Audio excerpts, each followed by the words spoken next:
Let's go to these cyclones and tornadoes. They said, I read a paper also that said that there is no bigger frequencies and there is no much stronger cyclones and hurricanes in the last years. The only reason why we have more damage because people who are living there has more wealth, and there is more people living in the area when this cyclone is happening, and that is the real reason. We don't have to worry about bigger number of and stronger cyclones or hurricanes.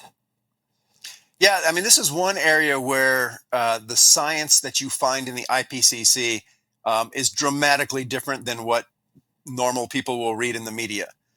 If you look at the media these days, every storm, every flood, every heat wave, every event is attributed to human-caused climate change, as if we didn't have those events historically.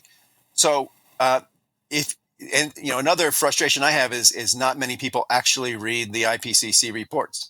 If you go into those reports, you will find that tropical cyclones, which includes hurricanes in the Atlantic, their behavior has not been attributed to human-caused climate change. There are some interesting hypotheses out there. In the United States, for example, since 1900, at least, there has not been an increase in the number or intensity of hurricanes that strike the United States. You're absolutely correct. Damage has gone up dramatically. And the reason, we can explain this, and this is some of my own research, is because there's more people with more property and more wealth in harm's way. It's very easy to have a headline that shows a lot of damage, or in some cases, tragically loss of life, and say this was caused by climate change. But by and large, the IPCC and scientific community do not support such claims for tropical cyclones, for flooding, for tornadoes, for winter storms.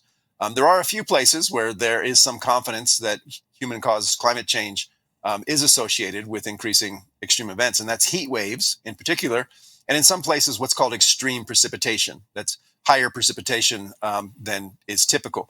That's not the same thing as flooding.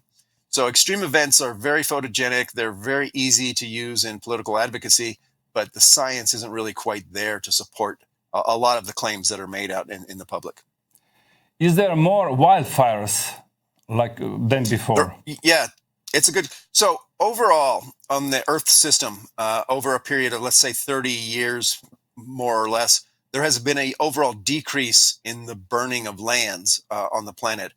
That is largely due to a reduction in burning of lands for agricultural purposes to clear the land. Forest fires have increased in many places around the world, in the western United States, along the Mediterranean, for example. Teasing out why that has happened, again, is a very complicated exercise, because we manage forests, we live in forests. Most of the ignitions of forest fires are from humans, human activity. The IPCC does not render a judgment on wildfires. It assesses what it calls fire weather. These are conditions that are hot and dry.